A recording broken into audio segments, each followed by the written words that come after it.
Wait a second. Are we old enough now to be looking back in Yeah. this way? Oh, yeah, we're museum now. Yeah, we are. We are. We are a period drama. Oh, We're the late no. 1900s, babes. I I thought you said Macklemore's greatest hits. Oh, And I the guy? was struggling to look at you. I didn't know that was your genre. Was it like thrift shop? Thrift shops is the only hit. Oh, the guy with the fur coat. Yeah. So No. honestly, thank goodness. Well, yeah, because I in that Zoom, I did sense, I was like, oh, Farah's really not into Hostility really. from Yeah, Farah. I thought she would be a bit, because It Taylor's roots are in country I know. music. And so obviously, like you saw my response when I actually heard what you were saying. It's a relief, honestly. I Okay, can I'm still look at glad. you the same way. We can still be friends. There's not going to be a rift. there's gonna be a rift. The Barbie marketing. Right. Right, so Barbenheimer. Barbenheimer. So mine is really silly, but I love it. It's when Hugh Grant was allegedly rude to Ashley, what's her name, the supermodel? Ashley, on the red carpet for the Oscars when she interviewed him. Graham. Ashley Graham. My moment this year, my cultural moment was Gwyneth Paltrow in court. Oh my God, yes. How could we forget That that? So this Why was- didn't I think of I this? wish you well. I mean, Yeah.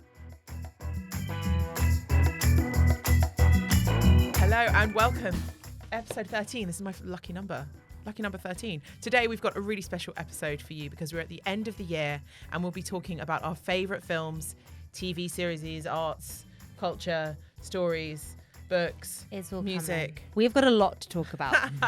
And to do that, we are going to make it even more special for a little end of year fiesta with our Man About Town. Yeah. This segment star is joining us for the whole episode. hello. You don't have me for 10 minutes now. You have me for a full 40 to 60 minutes. Let's see how this goes. Yeah. Let's see. Yeah. This is Culture Bites coming to you from the National News. I'm Enas Refaei. I'm Farah Andrews. And I'm Maan Jalal. Hi. Hi. Hello. So here we are. We're going to talk about books first of all. What a year. Your What favourite a subject? year. My favorite topic. Then How kick many us books off. did you guys read? Oh, I will kick us off. How many books did you guys read this year? 3. I've already read about 20. Okay. Oh, that's good. Yeah. I have children. yes, I listen. have You, a but you've busy life. You probably read the same book over and over again to the kids. Yeah, you Yeah. read way more books. So Yeah, I've read loads of Julia Donaldson. I'll also be full disclosure, total honesty. Some of that 20 asterisks will be audiobooks that I've listened to and from work. I mean, listen. I think that is reading. Does Okay, that still fabulous. count? That is 100%. Of course, because it's before probably- books, we all sat around the fire and listened to stories, and that's Yeah, we did. storytelling. That's reading. That's reading. So 50, like 50-50 then. Yeah, Roughly a book a month, audiobook a month. That's a nice ratio. it is. Oh God, I feel so uncultured right How now. about you? You're probably like 45. No, like 41, Oh, okay. 42. I mean, that's. I mean, I. Pull that number out of nowhere. It's actually. I read a lot more during lockdown because that's all. Yeah. I mean, I try and do like a book every. I'm a very fast reader. And I usually have an course you audio. are. I just so I usually try and do as many books as I can. But this year was So narrowing that down, Yes. that's 41, 42 to maybe 45, must have been tricky. So what was your book of it the was. year? So my book of the year was the book that was the most unexpected that I liked, Mm-hmm. and it's not a fiction book; it's a memoir, and it's Julia Fox's memoir, Down the Drain. So Ah. you guys know Julia Fox, right? Yeah. Yeah. Yes. So people know her as Kanye West's Yeah. like girlfriend for a month or whatever. I know her as Sandberg's Yes. muse. I Uncut- know Yes. her for her interesting fashion. Yes, exactly. So it's interesting because we all know her for something. Is she a meme? Is she a fashion girly? Is she like a rapper's girlfriend for a month? Is she a muse? Is she a muse? And I thought, I assumed, never make assumptions, that she's like some privileged rich girl who just hangs out with these famous people and became famous. But no, when I read or listened to her memoir, Down the Drain, she's actually an Italian immigrant to America. She was born in Italy, left Italy when she was 6 or 7. Her family, she comes from a very... what is the word? Like low socioeconomic kind of background. Her family life was very, very difficult. She ran away from home at 15. She lived between Italy and New York for a long time. She had a lot of friends that were very involved in the party scene, the drug scene in New York in the early 2000s. And what's really interesting is that she's our generation. So I kind of got to read from her perspective how the internet kind of came into her life with the messaging apps. What was it called? MSN Messenger, Yeah. MySpace. And it was so fascinating hearing her talking about, my friends are on this thing called MySpace. What is MySpace? And it's one of the first times I'm reading about somebody from our generation, our age, discovering that, you know? Wait a second. Are we old enough now to be looking back in Yeah. this way? Oh yeah, we're museum now. Yeah, we are. We are a period drama. We're the late 1900s, babes. So is the book about her life? It's about her life from childhood until like she actually quote unquote made it in Uncut Gems, and you kind of realize that she's also an artist. She's a photographer. She's been through a lot. A lot of her friends unfortunately succumbed to addiction issues. She had a really difficult childhood, like I said, and she always funneled it somehow through art. She's had a lot of addiction issues herself, and she's so open about all of this stuff in a very not in your face way, but in a very upfront way without making a big song and dance. But she's not playing a victim in it, which I thought was really interesting. It's just a very It's quite disarming. Very, yes. And what I really respected about her is that she has dated a lot of A-list celebrities, but she never mentions them. Even Kanye West's name is not mentioned. She was like the rapper, or she'll mention A-list actor or A-list singer. So it's not really it's not sensational. It's just her saying her story. So I thought it was a really interesting perspective and I think it's a kind of memoir that's going to be more interesting as time goes on. It's kind of like a window into society in New York at a particular time and a particular arty kind of internet cool time in New York. So yeah, I found it very fascinating. Fun. I'm going to read it. You should, and honestly. by read it, I mean, I like listening to autobiographies, so I will listen to that on the way home. And she does the narration She herself. does. I love that. So That is it's my good. absolute favourite. Yeah. I really love audiobooks, and I love it when the author is narrating. Malcolm Gladwell always does that. Oh, he does? Yeah, it's really good. Farah, go on then. My favourite book this year was, it was actually released last year, so does that mean I'm a cheat? Does that mean I'm a fraud? I don't know, but I read it this year. It's called Careering by Daisy Buchanan. Now, this book... Is it your girl boss era? It's not deep. But, my goodness, did I resonate with this book. It is about, it's about career, it's fiction, and it's about an intern in the publishing industry, and there's kind of like a split narrative, and then like the boss in the publishing industry. So then they're both working in magazines, and it's written by a journalist. So it's accessible for people that aren't in the industry because they will just kind of enjoy these like lives these two women living in London, ups and downs, romantic, work pressure, family pressure. That's all very relatable, quite accessible, great. I read it. It was literally like reading things I would have written as an intern or a junior journalist, like with my frustrations. And then the kind of conversations that the editor's having are kind of like the things in my head now that are like constant frustrations. I was like, my goodness, this is like a window into my career. And it felt, reading it, there was like so much that I resonated with. It's funny, it's sad, it's not at all intense. It's a holiday read, but it's brilliant. And it's by a British author. It came out last year, Careering, and you can probably devour it in a day. Man will probably devour it in 15 minutes. But it's very, if you have worked a minute in journalism, particularly in magazines or lifestyle journalism, Like publishing. you are gonna be like, goodness me. That sounds really good. It sounds like it'd be a good show or movie as well. Does it have that kind of potential? Yeah, it definitely. It is very visual and kind of like the descriptions for sure. There are parts of it when this is very niche and nerdy, but they're literally talking about like the editor gets annoyed at the intern for writing a story that's 1,000 words, and she's like, no one reads that. It's like this heartbreaking whole thing about, and it kind of goes into like lightly on analytics and how it's like this pressure on everyone's shoulders constantly. I was like, oh my goodness, the burden. But did you feel seen? Yeah, that is it. I felt seen. So that was my choice. I read it on a flight. That sounds good because the Devil Wears Prada novel is not very good. The movie's brilliant, but the novel's not good. And I always want to read a novel about the world that we all You're work actually in. just. It feels like as a window into like what it's like to work at Women's Magazine at the moment. I mean, I've not worked at Women's Magazine for 5 years, but I still work in publishing, obviously. So yeah. Cool. I might read So it. I'm gonna say my book of choice. Please. So since moving to the UAE, it's been recent, I've joined a book club. Oh, cool. Because that's what you do. It's a nice way to meet people with mutual interests and also to get you reading. To get me reading, because as you both know, I find it quite difficult. And the first book we chose was Yellowface, which I know you've read as well. Yes, I loved it. It was a good book. And it's by R.F. Kuang, and it's a book basically about a woman who steals a book from another woman. Ooh. Yeah, it's quite interesting. So there's this Asian American author who's written a book about China from an Asian American standpoint. And she, unfortunately, it happens quite quickly, so I'm not giving away any spoilers, but she unfortunately passes away very quickly.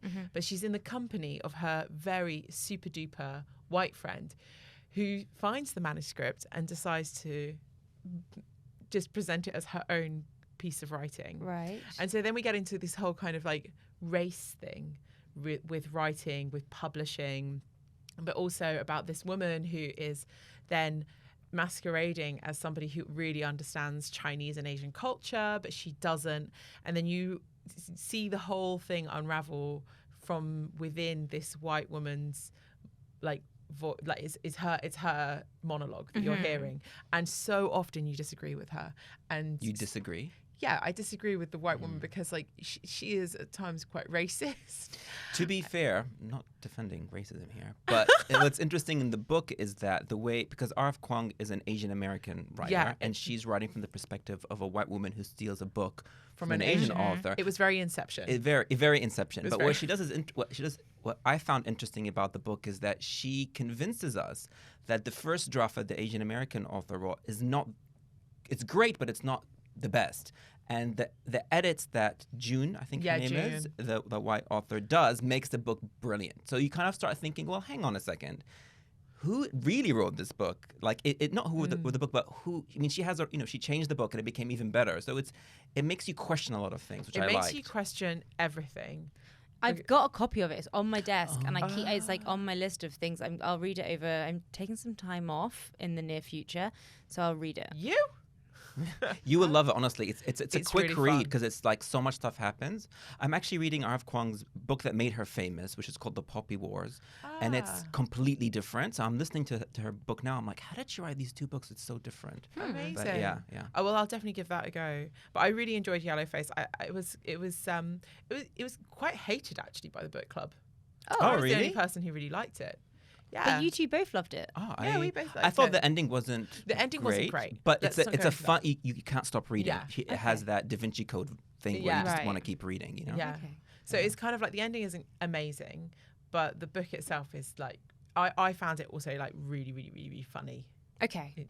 But yeah, other women in the book club didn't agree. But then that's what makes it interesting. That's what makes it interesting. Let's talk film. Okay, let's talk film. Who goes first? I'll go first. You can go first. Okay. So my favourite film of the year, which isn't one that I've mentioned because I mentioned Naga on an episode recently, and that still is a standout movie for me. The Saudi film about a woman who gets like lost in the desert. It's brilliant. Definitely watch it. The other film is one that I watched with my children, and I find it so difficult to just kind of like concentrate on kids' films because they are so tedious and I have to sit through so many of them. But I usually scroll on my phone. But this one actually held my attention. It's Leo, and it's about a lizard who kind of just finds out that he's about to die. So he's got like this year to live, and he thinks, I'm going to escape. So he's a pet lizard. Oh, I've seen the trailer for this. It's so good. So it's a pet lizard who is in a classroom. So he's in this classroom. He's been in this classroom since like a long time, 60s. He's been in this one classroom in this like glass box, and he's seen all the children come and go, and then he just realizes, oh no, I've got 1 year left to live. How does he realize that? He just kind of like does the math. Lizards just know. They just know. He just don't overthink it, Farah. Yeah, don't overthink it. He also speaks, Farah. He speaks. That's not my problem. That makes perfect sense. That makes total sense. But anyway, he decides he's going to escape, and then every day he goes. He kind of like every week he gets taken by another child, and then he realizes that he's helping all these children through their little issues that they're having. So all the children have different issues, and he kind of helps them. Lizard. He's a little support lizard. And then they just realize that he's actually like, the backbone of the class. And he didn't realize that he had this wisdom to give to these young children. So as I'm getting older. Oh no, that sounds like a nice film. It's a really lovely watch that film. Yeah. I'll watch it with my nephew. I think it's Adam Sandler, no? Who does Yeah, the it's voice Adam for the Sandler who does the voice. It's come up twice today. Yeah. Uncut Gems. Oh, and- Uncut Gems. The overarching theme. So he's in it. I think he's also exec producer on it. But yeah, it's really, really good. So watch it. Let's go to another kids film. I mean, Is you could take your children to it. It's an animated film. I am taking my children to this. Yes, you should. So it's The Boy and the Heron. I spoke about this on the podcast before, but I will speak about it from a different angle today. So I'll talk about it as a film. Well, anyway, for those of you who didn't hear the last episode, I spoke about this. It's a film by Hayao Miyazaki.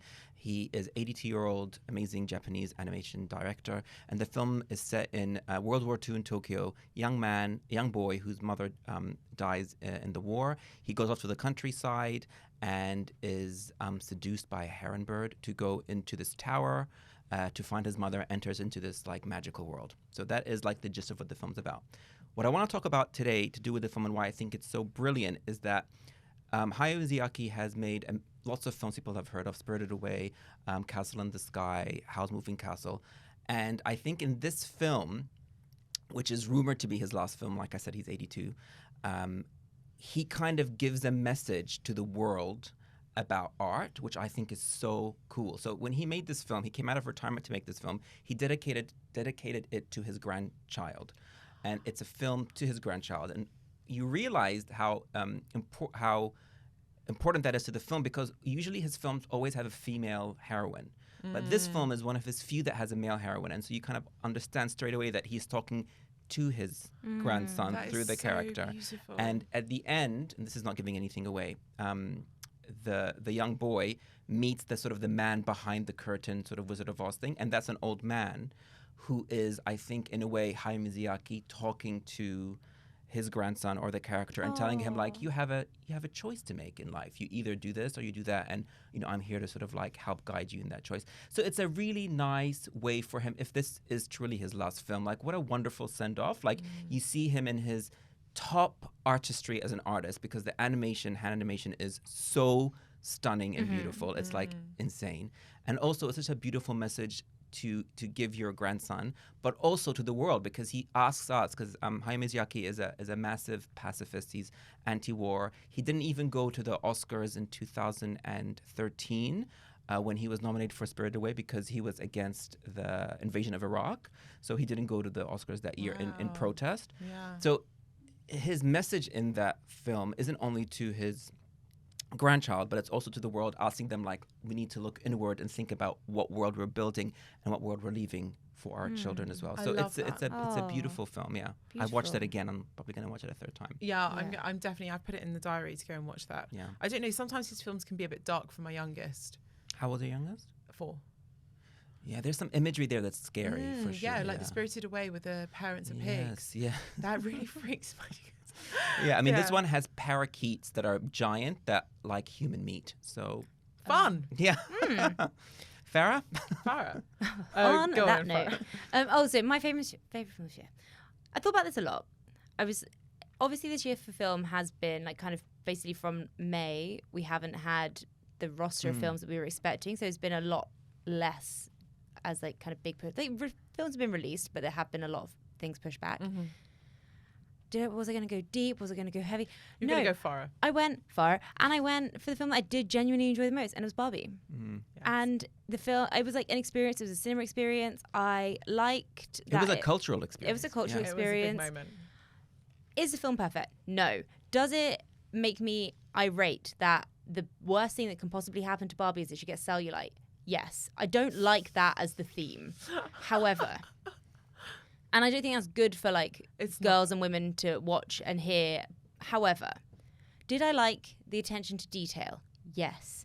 Did I like the light comedy? Yes. Did I like Ryan Gosling's Kennedy? Mighty big yes. I think we all can agree on that. Yeah. I just thought it was so funny. It wasn't. I think people tried to pretend it was this cultural moment. It was incredibly deep. It was world changing.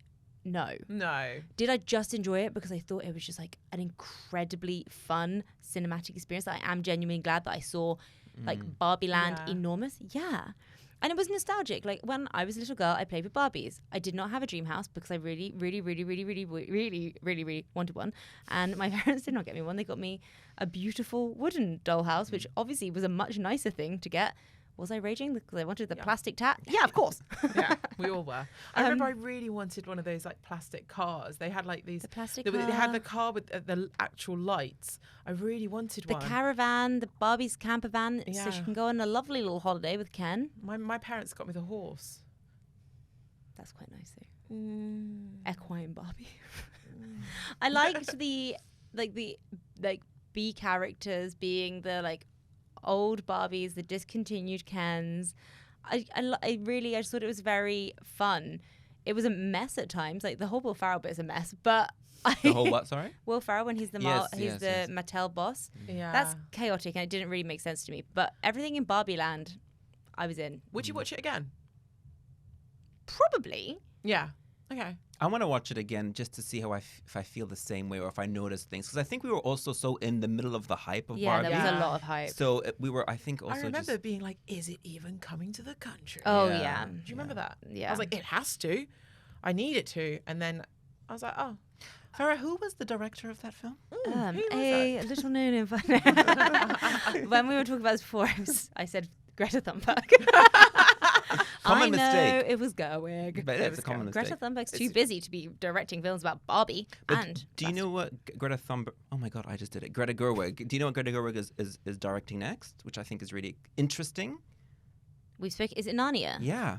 Isn't Wait. that interesting? Yeah, she's directing the new Narnia film. I think you got it wrong again. No, it's Greta Gerwig. Greta Gerwig. Is Yeah. filming. Yes. Did I say Oh my God, Greta I'm Gerwig. so sorry that I've put this out there, guys. What have you done to my brain? There's only 2 Gretas. Yeah. Maybe. So yeah, so she's doing the Narnia. So that's going to be interesting. Yeah, that will be interesting. Ah, well, that'd be really fun. I hope there's going to be hype around that because that's a really. I mean, that was one of my favorite books. I like Same. Narnia a lot. Same. Yeah. Should we talk television? Talk television. Go on, you go, Farah. Oh, I'll kick us off. I'm quite passionate about this TV show. I've spoken about it probably on here, to be honest. If you haven't seen this, where have you been? The Bear. The Bear. Series 1 last year. Series 2 this year. Series 3. Hopefully next year. Ooh, inshallah. It's been renewed. It's coming. Season. Yeah. So I love everything about this show. I love that it's kind of 30-minute digestible episodes. Behind. I love that it's now I've adopted kitchen language in my own home. Behind. I love the intensity, the drama, the chaos. It is not a relaxing watch. Don't watch it maybe if you've had a bad day at work. You've watched it? No, you told me to watch. I haven't yet, I worked Okay, as a kitchen hand for a year at university, Did so you? it might trigger me.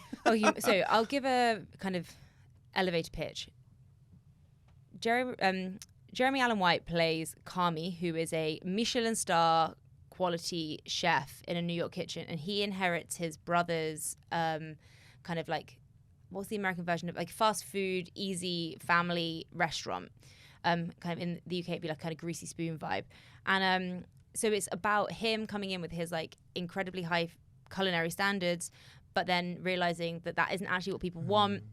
People want like family spaghetti. They want really good meat, and it's Italian American family, and so he's trying to, in the first series, he's trying to make a success of it, as it was the restaurant. It was called Beef. And then in the second series, sorry to anyone to like close your ears if you haven't watched series 1 yet. In series 2, they close the original restaurant and then they make it into their new kind of like middle ground of like incredible food but very accessible, and it's amazing. In series 2, there are extraordinary cameos. We're talking Olivia Colman. Yeah. We're smash. talking Jamie Lee Foxx. We're talking, so like the guest stars are wonderful. Joel McHale. And they're very funny in their roles. This show goes to Copenhagen, which I think is kind of globally acknowledged as like the foodie capital. And they were just like the character arcs are all like so heartwarming. The character Richie, I genuinely like cried with happiness about his character's like progression in the show. I just loved it. And the music is great. The food looks incredible. I want to eat all of it. And that is the end of my TED Talk. I like that pitch. That was a good pitch. Yeah. I loved. Yeah, I really did enjoy Bear. I think that the way you describe the tension, that was like nail on the head. The Christmas episode. The Christmas episode is genius. Seven fishes. If you're just going to watch one thing, just watch the Christmas episode. So it's not really about family, like a family restaurant. It's more about like there are the family all work together. elements. There are family elements, and then in the Christmas episode, they go to the main protagonist Kami's family, and they see their crazy Italian Christmas, and it's. My goodness, it's intense. So, Okay. Yeah, it's a lot. But it's good. It's really, really good. Because your show is about family, isn't it? Yes. Ooh. Segue. Segue. Okay, so my favourite show is Succession, which came to an end this year. I think we've spoken about it before, but I just... We haven't. We spoke about it in our pilot that never... Oh, the pilot that never aired. Yeah. Ah, okay, so I'm going to talk about it now. Yeah, no, Succession, great show. If you haven't seen it, you have been living under a rock. But I respect that. You're probably reading books like man. There's too much content out there, guys. There is. Yeah, there's a lot of content out there. But it's basically about a media mogul's family, and they're all just horrible, horrible characters trying to grab the throne of the patriarch of the family before he passes away. And we came to the end of that story in this last season. And it was just chef's kiss. Oh, yeah. I took that from Bear. It was just brilliant. And I think like it's a really, I did work for a little bit for the, like within the like Murdoch bubble. It's kind of easy to do in the UK. And I just the rumours, just everything. And Succession is a pazzo based on the Murdochs. It's definitely like an inspiration. Go on then, man. It was difficult. I had to think like which show I loved this year. I was this close to picking The Real Housewives of Beverly Hills, but I will save you guys from all of that. And I picked instead. I wish you had. I wish you had spoken about it. Yes. Okay. So Wheel of Time fantasy series about a group of friends, a found family. They get together and are trying to stop the evil guy from destroying the essence of time, basically. It's based on a really famous 1990s series of novels of the same name, but it has Is it an Rosamund American Pike. show? Okay. Rosamund Is it Pike. very fantasy then? It's very, very, very, very fantasy. Amazon Prime, Rosamund Pike, she's brilliant. She's such a good actress. She's an incredible actress. She's amazing. And it's just that Game of Thrones vibe, right? Like politics, fantasy, otherworldly stuff, great acting. I'm surprised there's not been more hype. Like I said, there's too much content now. There's too much content. Yeah. There's too much content. Okay, so we're moving on then from television, and we'll go and start talking about art galleries. Let's come to you first, man. This is your specialist subject. So it was hard to choose, but there were so many great shows in the UAE this year. But the one that I really was so amazed by is a show exhibition at the Third Line Gallery by an Iraqi-Kurdish artist called Hayv Kahraman, and the show was called Gut Feelings. And she painted these amazing figures, women who look like these old Persian Oriental kind of paintings, figures, but paints them in this way that is reminiscent of the Renaissance poses. So the Leonardo da Vinci poses with the hand up and the hand gestures. So she combines those two things, and she talks a lot about instincts and gut feelings, and it doesn't really matter what they're about. They're just such stunning works of art. I got to interview her, and we have some really great shots of the exhibition. So Google me and Hayav's name, and you'll find the article and see the show. Lush. Yeah.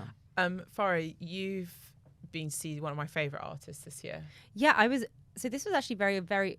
It was accidental and it was opportunistic. We were in America in May, and we were in DC for a day.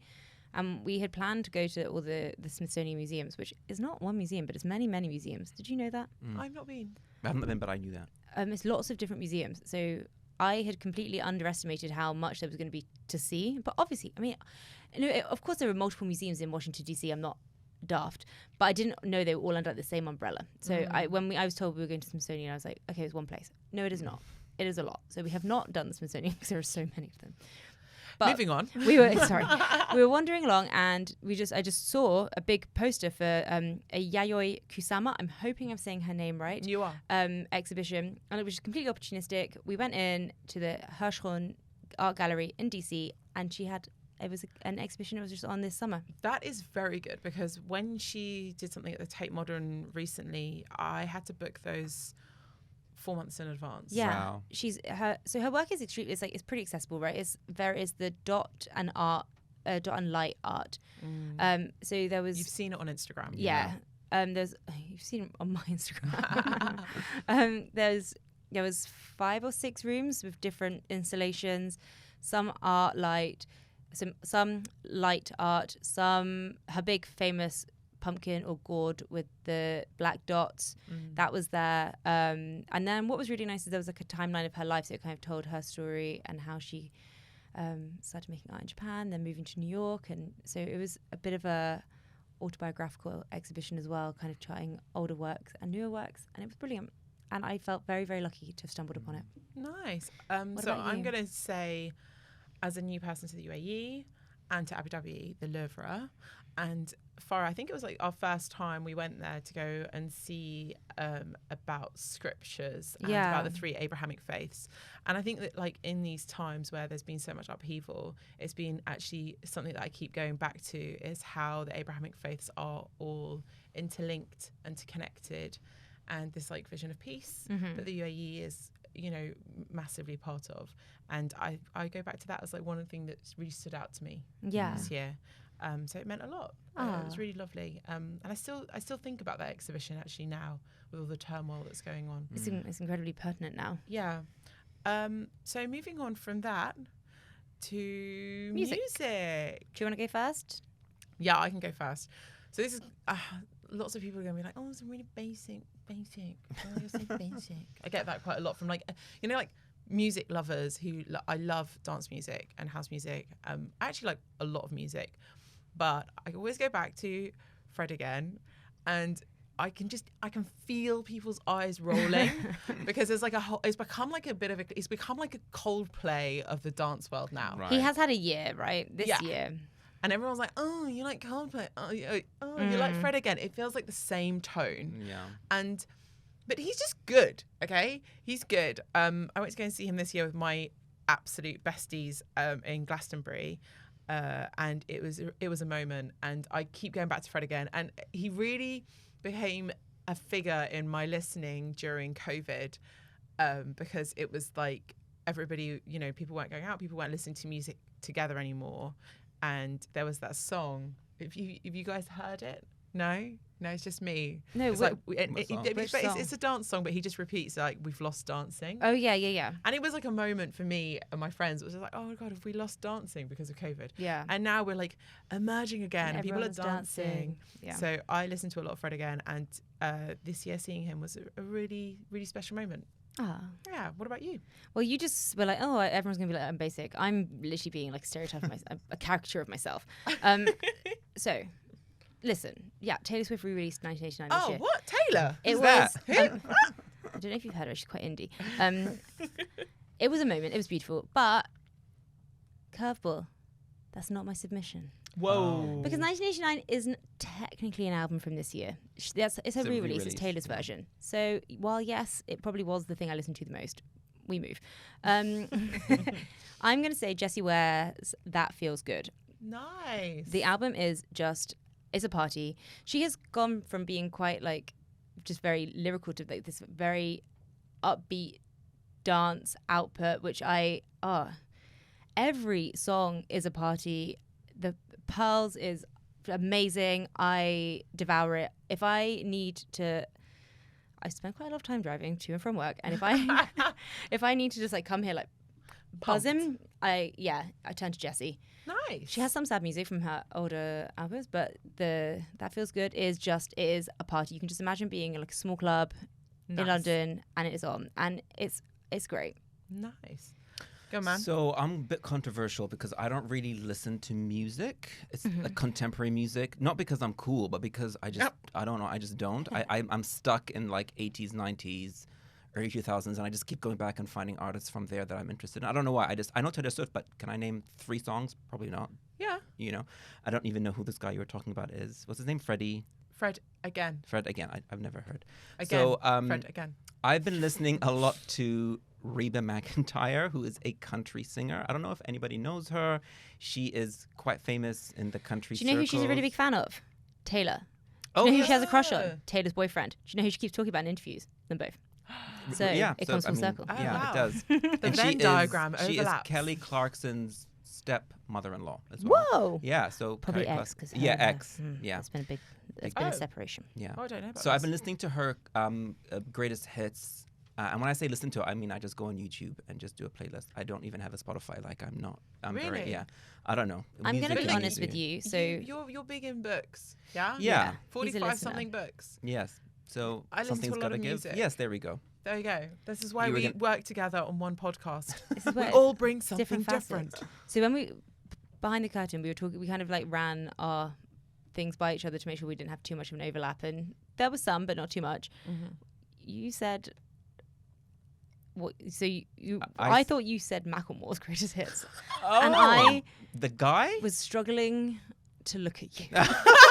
Wait, Macklemore, is he the guy that was married to Made in Chelsea girl? No. No, Oh. I that's was- Professor Green. I was like, See, I don't know goodness, anything. I was like, I didn't even know he had a greatest hits. I didn't know that was your genre. What was it, like thrift shop? Thrift Shops is the only hit. Oh, the guy isn't with it? the fur coat. Yeah.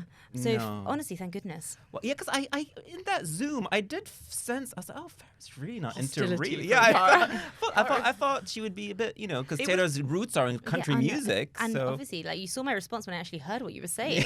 It's a relief, honestly. I Okay, can I'm still look at glad. you the same way. We can still be friends. There's not going to be a rift. There's going to be a rift.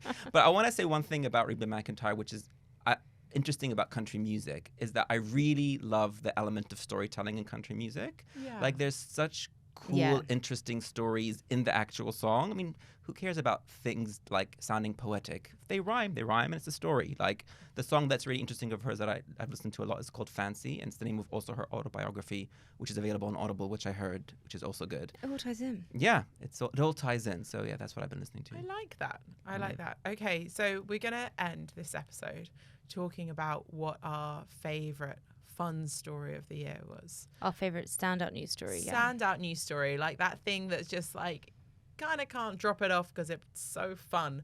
And mine actually does overlap with something we've really spoken about. Go on then. It's the Barbie marketing. Right. Right, so Barbenheimer. Barbenheimer. Just like all the hype around Barbie. And then I remember during the time of Barbie and all the stuff that turned pink, right? Everything went Everything pink. was pink. Everything pink. that even was pink before. Like, I Was swear pinker. Gaviscon has always been pink, but I But think just got pinker. it just got pink. And also just capitalised on. Just like capitalised. own your Barbiness. Yeah, everything suddenly went. Everything that was pink became Barbie, and vice versa. It was just Yeah. weird. But then I remember I did get through this PR email at the same time, and I was definitely reaching my limit. And I got this PR email about a dosa cafe that had done pink dosas, and I was like, "I've had enough. Stop it! Just stop it!" I was like, "You can't keep doing this. Dosas are fine. We all love Indian-style fermented pancakes. We don't need to make them pink." But yeah, that was my favorite fun. Very passionate. But do you know what's great about the whole Barbieheimer thing? Yeah. Is that it's a movement that started from the ground up, like from online culture, Yeah. and then it Yeah. exploded, and the execs were like, "Hey, these kids are onto something," and they like did a whole thing. I love that when internet culture actually goes Yeah. above. Like, I think it was really cool about it. Yeah, there's a word now to describe somebody who's in internet culture. Is there a word to describe There's the a person or word. the movement? Like, yeah, or something like the movement. I'm gonna Let's research Google, it. I'll yeah. Google it later. Not now. Do you want to do your news story or do you want me to do my Yes. story? I think yours. I'll do mine. So mine is really silly, but I love it. It's when Hugh Grant was allegedly rude to Ashley. What's her name? The supermodel Ashley. On the red carpet for the Oscars when she interviewed him. Graham. Ashley Graham. And the internet was split. Like, is he rude or is this British humor? Nobody could tell. I forgot about that moment. Thank you so much. That It was that's so such a good. moment. And I'll tell you why it's good. It's good because, again, it divides the internet about what is funny and this whole idea of British humor versus American humor. I love this conversation. Another thing that I loved about this is the fact that it as journalists, it reminds us that you really need to have, proper journalists on the red carpet who know how to Yes. ask questions. Because I think this really pointed out to the fact that just because you're super famous for whatever reason doesn't mean that you should be on a red carpet asking Yeah. questions of actors. And third of all, I mean, that whole scenario starred my favorite leading man, Hugh Grant, who, if anybody follows me on Instagram, knows that I'm obsessed with Hugh Grant's body of work. So the It's fact so that he was good. the center of this, just made my year. And I just love seeing Hugh Grant succeed in life. I mean, he even on the Oscars, he made a hilarious joke with Andy McDowell, stars of The Four Weddings and a Funeral, which is one of my favorite films of all time, about the fact that he doesn't use moisturizer and she does. So he looks bad. And Hilarious. also, he's also in the new Wonka movie as an Oompa Loompa. He is a little Yes. Oompa Loompa. Is he? He's Yes. the Oompa Loompa. He's the Oompa Loompa. Oh, I Called haven't seen Lofty, it. I believe. And he made a comment in the press tour about how, like, look, I'm too old to be a rom-com star, so now I'm just doing these silly movies to be, like these silly characters, which was He's an funny. icon. But he is an Yeah, I icon. like him. What an icon. Come on then, So Farah. that was my story. So when this is like the only thing we didn't talk about because there are, sorry, drop my pen.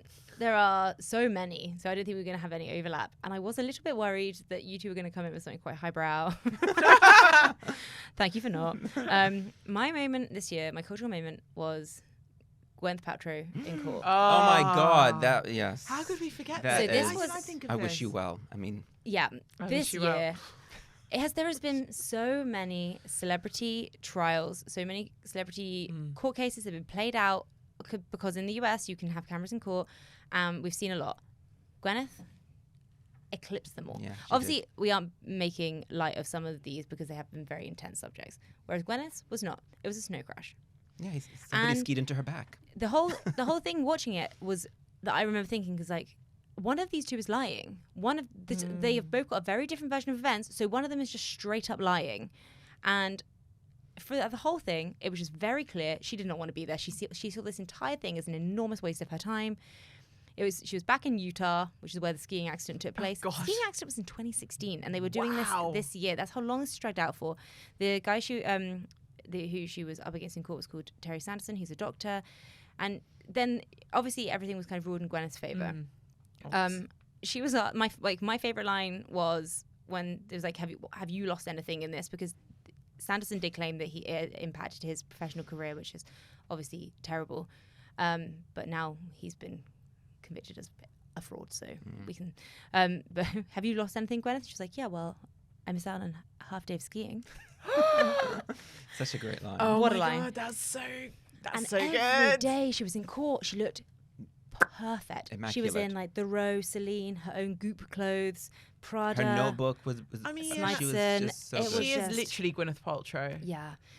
So I think the interaction with her and the opposing person's lawyer was so Yeah. hilarious because that lawyer was trying to get her 5 minutes of fame. Oh, for sure. Yes, it was For good. sure. Oh, was she trying to do the Johnny Depp lawyer thing? very much so.